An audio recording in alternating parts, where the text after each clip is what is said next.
साताऱ्याचे खासदार आणि छत्रपती शिवाजी महाराजांचे वंशज उदयनराजे भोसले यांनी आज बॉलिवूडचे सुपरस्टार बिग बी अमिताभ बच्चन यांची त्यांच्या निवासस्थानी जाऊन भेट घेतली।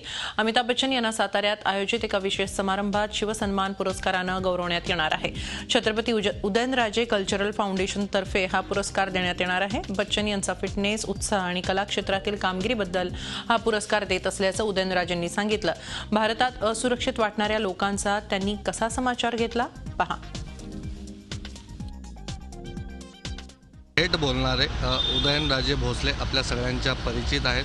आज त्यांनी बिग बी अमिताभ बच्चन यांची भेट घेतलेली आहे मुंबईमध्ये येऊन। नेमकं काय कारण आहे त्यांनाच आपण थेट विचारूया। खूप खूप स्वागत आहे झी मीडियामध्ये। दोन बिग बी आज भेटलेले आहेत। तुम्ही नेहमीच थेट बोलत असता, तुमची भूमिका थेटपणे मांडत असता। पुरस्कार देत आहे अमिताभ बच्चन यांना, की कशा प्रकारचा आहे त्याबाबत ऐकायला आवडेल। परखडपणे तर म्हणण्यापेक्षा मी जी वस्तुस्थिती आहे, ज्याला सर्वसामान्य लोकांना सामोरे जायला लागतं, त्यांच्या मनात असणारी जे काय त्यांचे विचार आहेत ते मी जाहीरपणे मांडण्याचं काम नेहमीच करत असतो। आणि कोणाची कारण नसताना स्तुती करणं हे माझ्या स्वभावात नसल्यामुळं आम्ही हा जेव्हा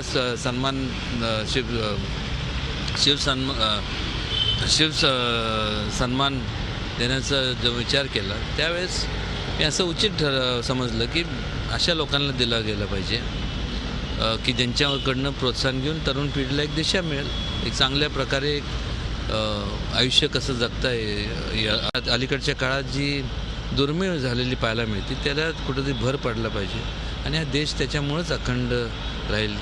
ही तर आपल्या म्हणजे शिवाजी महाराजांनी त्यावेळेस दिलेला विचार होता। आत्ताच्या भेटीमध्ये कशा प्रकारचा अप्रोच वाटला की तुम्ही एक वेगळा पुरस्कार देताय? आज बिग बी अमिताभ म्हटलं की अनेक सगळे पुरस्कार त्यांना चालून आलेले आहेत। नुकताच राष्ट्रीय पुरस्कारही मिळालेला आहे।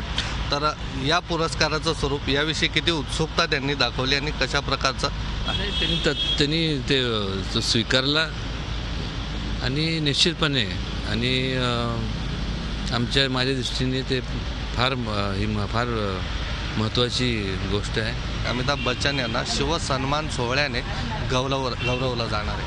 व्हिडिओ जर्नलिस्ट दीपकसह Prashant Anaspure, Zee media, Mumbai. Zee 24 तास रहा एक पाऊल पुढे।